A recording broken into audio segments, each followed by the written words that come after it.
Welcome all. Conceptual biology की और एक वीडियो में और आप सभी का स्वागत है। इस वीडियो में हम ये डिस्कस करेंगे कि कैसे आप फॉस्फोलिपिड बायोसिंथेसिस कर सकेंगे। तो बहुत ही इजी प्रोसीड्यूर है। अब देख लीजिए। दो वीडियो की एक सीरीज़ है, ये पहला वाला है। तो इसमें हम एक तरीके में देखेंगे कैसे फॉस्फोलिपिड आप बायोसिंथेसिस कर सकेंगे। तो और दूसरे वीडियो में दूसरे तरीके का बायोसिंथेसिस प्रोसीड्यूर हम डिस्कस करेंगे। तो अब देखिए कि ये देखिए, यहाँ से आप स्टार्ट करिए। देखिए, ग्लूकोज आपके बॉडी में जो ग्लूकोज सेल में जो इंटर करेगा, तो ग्लूकोज पहले बायोसिंथेटिक नहीं, ये कैटाबॉलिक प्रोसीड्यूर में जब जो सेल का जो साइटोप्लाज्म है तो उसमें ये ब्रेकडाउन होगा ग्लाइकोलाइसिस के थ्रू और आपको ग्लिसरॉल्डिहाइड 3-फॉस्फेट मिलेगा। तो फॉस्फोलिपिड मेटाबॉलिज्म में ये जो ग्लिसरॉल्डिहाइड 3-फॉस्फेट है, ये इसमें आप देख सकते हैं कि ग्लिसरॉल का एक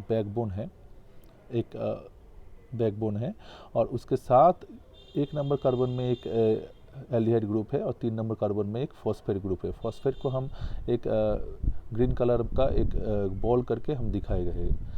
तो ये क्या होता है फॉस्फोलिपिड बायोसिंथेसिस में, जब आपका ग्लिसरॉल्डिहाइड 3-फॉस्फेट का कॉन्सेंट्रेशन ज़्यादा होता है, ये जो ग्लिसरॉल्डिहाइड 3-फॉस्फेट का जो कॉन्सेंट्रेशन जब ज़्यादा होगा तो इस ग्लिसरॉल्डिहाइड 3-फॉस्फेट पर काम करेगा ग्लिसरॉल्डिहाइड 3-फॉस्फेट डिहाइड्रोजिनेज। तो इस एंजाइम क्या करेगा, ये जो एल्डिहाइड ग्रुप है, इस एल्डिहाइड ग्रुप को ये रिड्यूस कर देगा, एल्डिहाइड ग्रुप को रिड्यूस करके एक अल्कोहल कर देगा। तो ये आपको क्या मिलेगा, ग्लिसरॉल 3-फॉस्फेट मिल जाएगा। तो ये ग्लिसरॉल 3-फॉस्फेट एक बैकबोन होता है। ग्लिसरॉल 3-फॉस्फेट से आपको फॉस्फोलिपिड बायोसिंथेसिस स्टार्ट होगा। तो देख सकते हैं कि कैसे होगा। अब देखिए, ग्लिसरॉल्डिहाइड 3-फॉस्फेट के साथ आपको जो यहाँ से आपको ग्लिसरॉल भी मिल सकता है ग्लिसरॉल काइनेस के हिसाब से। तो ये वाला बहुत सारा इम्पोर्टेंट नहीं। आप यहाँ देखिए कि ये ग्लिसरॉल 3-फॉस्फेट में क्या होगा, एसाइल ट्रांसफरेज नाम का एक एंजाइम आएगा।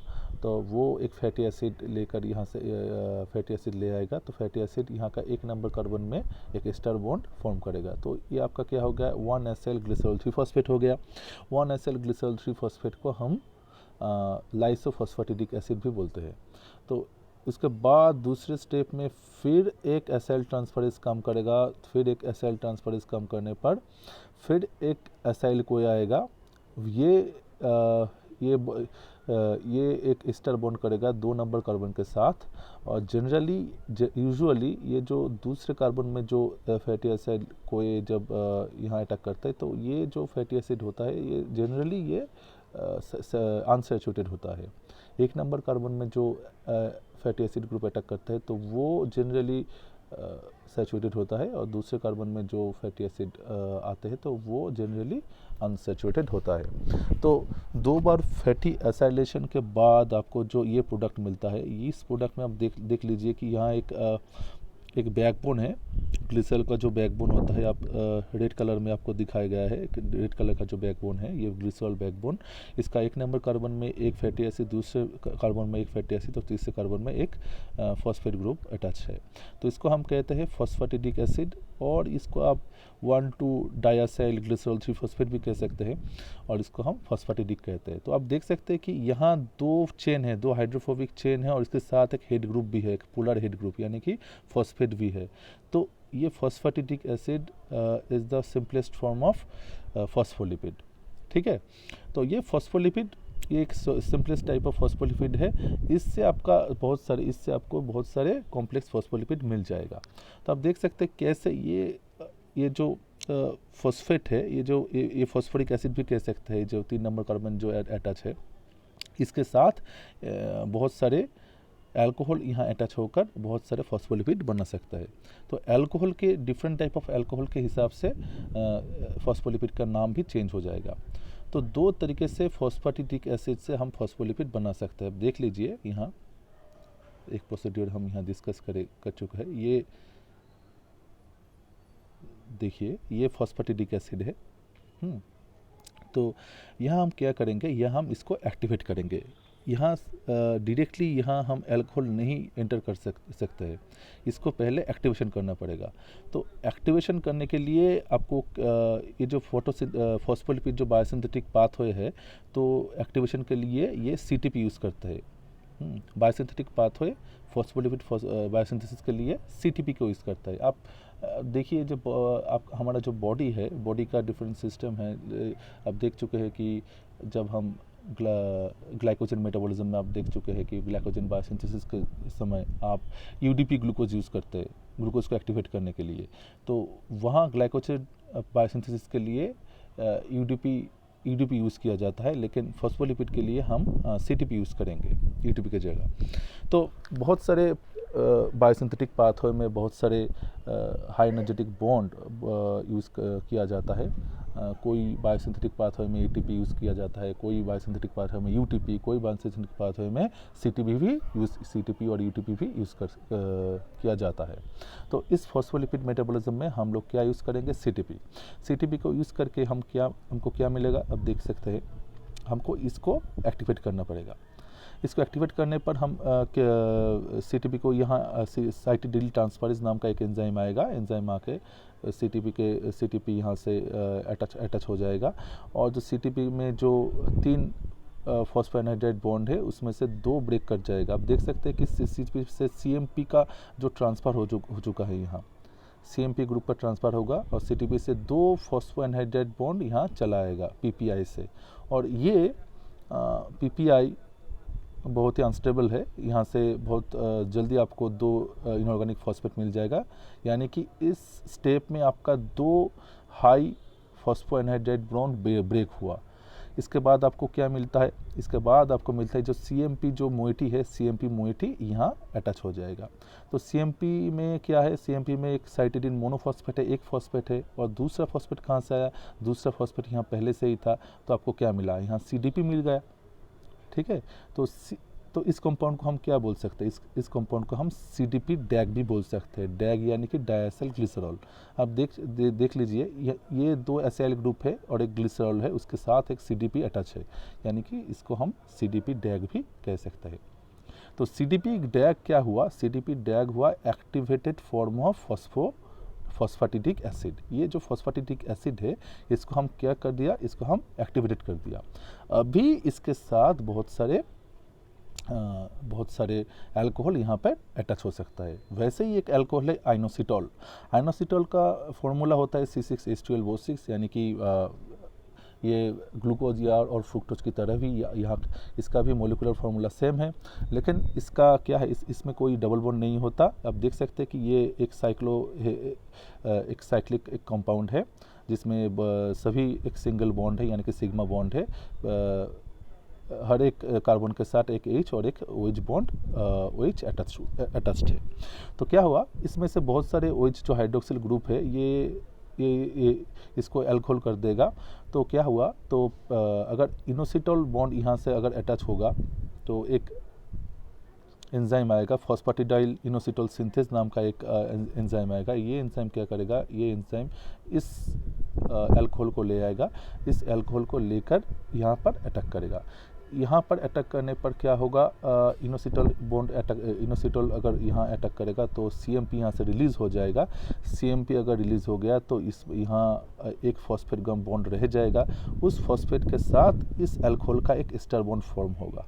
ठीक है, उस फॉस्फेट के साथ इस अल्कोहल का यहाँ में बहुत सारे हाइड्रोक्सिल ग्रुप है, इसी का एक हाइड्रोक्सिल ग्रुप के साथ एक एस्टर बॉन्ड फॉर्म होगा। तो इसको हम क्या कहेंगे? इसको हम करेंगे फॉस्फेटिडाइल इनोसिटॉल, क्योंकि यहाँ देखिए ये एक फॉस्फेटिडिक एसिड होता, तो फॉस्फेटिडिक एसिड के साथ एक इनोसिटॉल अटैच हो गया, तो इसको हम क्या कहेंगे? Phosphatidyl inositol. ये एक फॉस्फोलिपिड है, इसको मेम्ब्रेन में आप एकोमोडेट कर सकते हैं, सेल मेम्ब्रेन में। ठीक है, तो फॉस्फेटिडाइल इनोसिटॉल आपको मिल गया। इसके बाद क्या कर सकेंगे आप? ये एक फॉस्फोलिपिड आपको मिल गया, उसके बाद आपको यहाँ आप देख सकते हैं कि यहाँ 6 हाइड्रोक्सिल ग्रुप है, उसमें एक हाइड्रोक्सिल ग्रुप के साथ एक फॉस्फेट ग्रुप अटैच हो गया, तो वो 1 नंबर कार्बन हो गया। उसके 2, 3, 4, 5, 6 यानी कि और भी 5 कार्बन ओपन पड़ा है। तो आप क्या कर सकेंगे कि यहाँ 4 नंबर कार्बन में और 5 नंबर कार्बन में इनोसिटॉल का 2 बार काइनेज एक्टिविटी के साथ आप 2 फॉस्फेट और भी अटैच कर सकते हैं। 2 बार फॉस्फेट अटैच करने पर आपको क्या मिलेगा, आपको देख लीजिए, आपको ये इनोसिटॉल का जो 4 नंबर कार्बन और 5 नंबर कार्बन में एक एक फॉस्फेट अटैच करने पर आपको फॉस्फेटिडाइल इनोसिटॉल 4,5 फॉस्फेट मिल गया। 2 अलग सा कार्बन में आपको फॉस्फेट मिल जाएगा। तो फॉस्फेटिडाइल इनोसिटॉल में अगर आप काइनेज एंजाइम अगर आप देंगे 4 काइनेज और 5 काइनेज में, तो 4 नंबर कार्बन में और 5 नंबर कार्बन में एक एक करके आपको फॉस्फेट आकर अटैच हो जाएगा। तो आपको क्या मिलेगा, आपको मिलेगा phosphatidyl inositol 4,5 phosphate. This is very important, very very important, क्योंकि आप अब देख चुके हैं कि ये एक सिग्नलिंग मॉलिक्यूल का एक प्रिकर्सर की तरह काम करता है, क्योंकि फॉस्फोलाइपेज सी इस फॉस्फोलाइपेज में इस फॉस्फोलिपिड में एक्ट करते हैं। तो इस फॉस्फोलिपिड में अगर फॉस्फोलाइपेज सी जब एक्ट करता है तो आपको डायएसिल ग्लिसरॉल मिलता है और IP3 मिलता है, यानी कि इनोसिटॉल ट्राइफॉस्फेट। आपको मालूम है यहाँ से ब्रेक हो जाता है, यहाँ से ब्रेक होने पर इनोसिटॉल ट्राइफॉस्फेट मिलता है और डायएसिल ग्लिसरॉल मिलता है। तो आप देख सकते हैं ये बहुत ही इंपॉर्टेंट है सिग्नलिंग मॉलिक्यूल के हिसाब से ही। तो ये एक प्रोसीड्यूर है। और एक देखिए, और एक बात देखिए, आपका आपके पास क्या है, CDP डैग है, ये activated form of phosphatidic acid. इसके साथ अगर आपको कार्डियोलिपिन अगर आपको तैयार करना है, तो कार्डियोलिपिन आप कैसे तैयार कर सकते हैं। देखिए, ये जो activated form of activated form of phosphatidic acid है, यानी कि CDP डैग, इसमें और एक एंजाइम यानी कि ग्लिसरॉल 3 फॉस्फेट अटैक कर सकता है। ग्लिसरॉल 3 फॉस्फेट यहाँ अटैच हो सकता है। Glycerol 3 phosphate itself is a alcohol. Glycerol 3 phosphate में बहुत सारे OH ग्रुप है।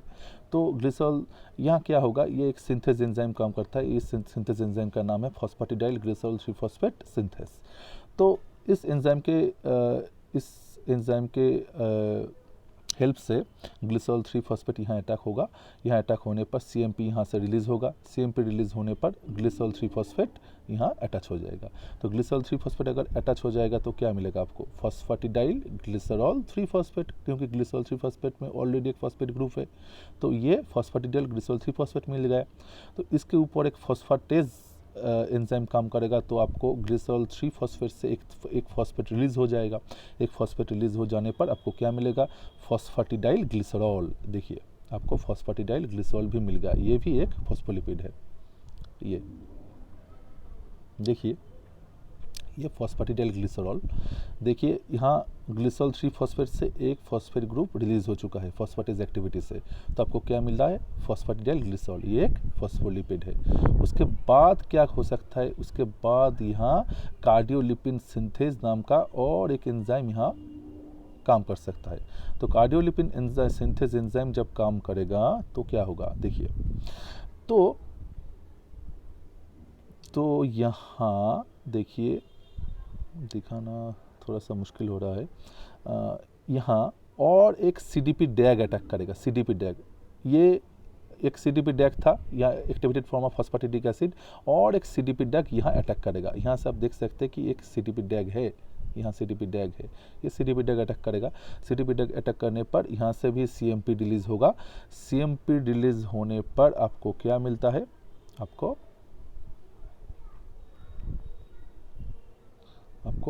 ये मिलता है। आपको ये मिलता है।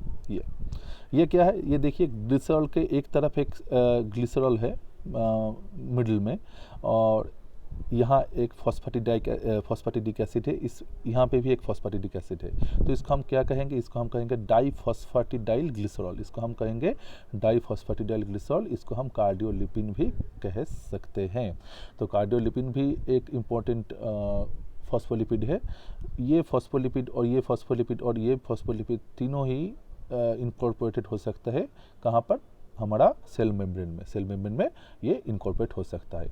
देख लीजिए, यहाँ पे दिखाया गया है। तो ये एक तरीका है फॉस्फोलिपिड का सिंथेसिस करने का। दूसरे तरीका हम दूसरे एक वीडियो में हम डिस्कस करेंगे। तो यहाँ हम क्या कर रहे हैं, यहाँ हम जो फॉस्फेटिडाइल जो फॉस्फोलिपिड का जो बैकबोन होता है, अब देखिए बैकबोन कहाँ किसको कहते हैं, ये जो ग्लिसरॉल का जो बैकबोन होता है इसको हम एक्टिवेट कर रहे हैं, यानी कि टेल। ये देखिए ये फॉस्फोलिपिड का दो टेल है, दो टेल के साथ एक बैकबोन अटैच है, इसको हम एक्टिवेट कर रहे हैं। इसको हम एक्टिवेटेड करके हम क्या हमको क्या मिल रहा है, सीडीपी डैग मिल रहा है। तो सीडीपी डैग को हम यूज़ कर रहे हैं फॉस्फोलिपिड बायोसिंथेसिस के लिए। तो ये एक तरीका है। और दूसरा तरीका क्या है, ये जो हेड ग्रुप है, ये जो डिफरेंट टाइप का जो हेड ग्रुप है, हेड ग्रुप यानी कि जो डिफरेंट टाइप का जो अल्कोहल है उसको भी हम सीटीपी यूज़ करके एक्टिवेट कर सकेंगे। वो दूसरे तरीका होगा, उस दूसरे तरीका का डिस्कशन हम दूसरे वीडियो में करेंगे। आशा है कि आपको ये वीडियो पसंद आया। अगर पसंद आए तो लाइक करिए और लाइक करके इनकरेज करिए। और इसी तरह और भी वीडियो अगर आपको मिलना है तो आप ज़रूर इस चैनल को सब्सक्राइब कीजिए। अगर आपको ज़रूरत पड़े तो यहाँ से आप एक स्क्रीनशॉट भी ले सकते हैं। Thank you, wish you all the best.